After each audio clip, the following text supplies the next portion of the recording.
ప్రధానంగా మాట్లాడినటువంటి విషయం ఏమిటంటే మేము ఇంకా అడవుల్లో వాటిలో పనిచేసేటువంటి పరిస్థితి లేని పరిస్థితిని ఆపరేషన్ ప్రకారం ద్వారా పాలకవర్గాలు సృష్టించాయి.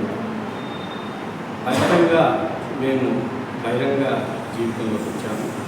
బహిరంగ జీవితంలోకి వచ్చిన ఈ సందర్భంగా ఆపరేషన్ ప్రకారాన్ని వ్యతిరేకిస్తూ అట్లాగే సిపిఐ మావోయిస్ట్ పార్టీతోటి కేంద్ర ప్రభుత్వం చర్చలు జరపాలనుకుంటూ ఆందోళన తెలంగాణలో తీవ్ర స్థాయిలో జరిగింది. దాంట్లో సిపిఐ ముఖ్యమైన వహించింది. ఇట్లాంటి పోరాటాలు నిర్వహించినందుకు కానీ ఆ పార్టీని అలాగే ఇతర వామపక్ష పార్టీలైన సిపిఐ సిపిఎం లాంటి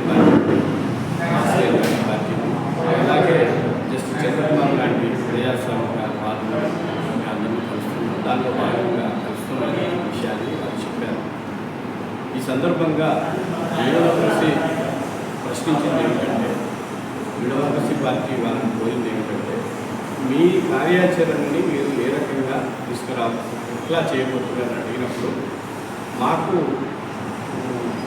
అజ్ఞాత జీవితంలో ఉండేటువంటి పరిస్థితులు దేశంలో లేవు. మేము భారత ప్రజల్లో భాగంగా మేము పనిచేయదలుచుకున్నాము. ప్రధానంగా దేశానికి ప్రధాన ప్రమాదకరంగా ఫ్యాసిజం అఖిల భారత స్థాయిలో ముందుకొస్తూ ఉంది. ఈ ఫ్యాసిజాన్ని ఓడించడం కోసం, నిలవడించడం కోసం అన్ని రకాల వామపక్ష పార్టీలు, అన్ని రకాల ప్రజాస్వామికులకు, అన్ని రకాల జాతులు, సమూహాలు అన్నీ కూడా కలిసి కొట్లాడాల్సినటువంటి అవసరం ఉందని మేము భావిస్తున్నామని మావోయిస్టు నాయకులు చెప్పారు. ఆ మేరకి మనందరం కలిసి పనిచేద్దామనేటువంటి ఒక అప్పీల్ని లేదా ఒక అభ్యర్థులు కూడా మనం చేసినటువంటి సందర్భం ఉంది. ఆ కృషిగా మేము సందర్భంగా ఆలోచిస్తుంది ఏమిటంటే, భారత రాజ్యాంగం ఒకటే ఒక రాజ్యాంగాన్ని కలిగి ఉంది. ఆ రాజ్యాంగంలో అందరికీ హక్కులు సమానంగా ఉంటాయి.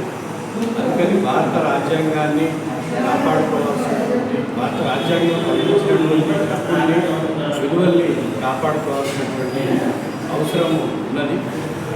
దాన్ని ప్రధానంగా దృష్టిలో ఉంచుకున్నప్పుడు ఈ దేశంలో ఉండేటువంటి ఆదివాసులు కావచ్చు, దళితులు కావచ్చు, బడుగు బలహీన వర్గాల ప్రజలు కావచ్చు, అన్నిటికంటే మించి మొత్తం ప్రపంచంలోనే, సమాజంలోనే సగభాగంగా ఉన్నటువంటి మహిళలు ఎవరైతే ఉన్నారో వారికి సంబంధించినటువంటి విషయంలో శాసనం పెద్ద ఎత్తున దాడులు చేసేటువంటి ఒక సందర్భం నెలకొని దీన్ని దృష్టిలో ఉంచుకొని భవిష్యత్తులో ఏ ప్రజలైతే భారతదేశం ఒక యూనియన్, ఒక అధ్యక్ష తరహా పాలన ఇక్కడ సాగుతుంది, ఇక్కడ సమాఖ్య విధానం కావాలని డాక్టర్ బాబాసాహెబ్ అంబేద్కర్ చైర్మన్గా భారత రాజ్యాంగ కమిటీ ఏదైతే భావించిందో ఆ రాజ్యాంగ కమిటీ ఇచ్చినటువంటి రక్షణల్ని, ఆ రాజ్యాంగ కమిటీ ఇచ్చినటువంటి హక్కుల్ని, సౌకర్యాలని వాటి ప్రభుత్వం ఒక్కొక్కటిగా లాగేసుకున్నటువంటి దుర్మార్గమైనటువంటి పరిస్థితి ఉంది.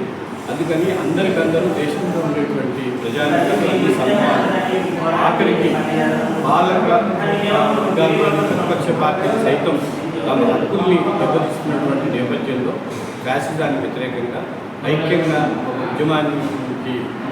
ఉద్యమాన్ని తీసుకురావడానికి భారత రాజ్యాంగం కల్పించినటువంటి హక్కుల్ని, విలువల్ని పరిరక్షించుకోవడానికి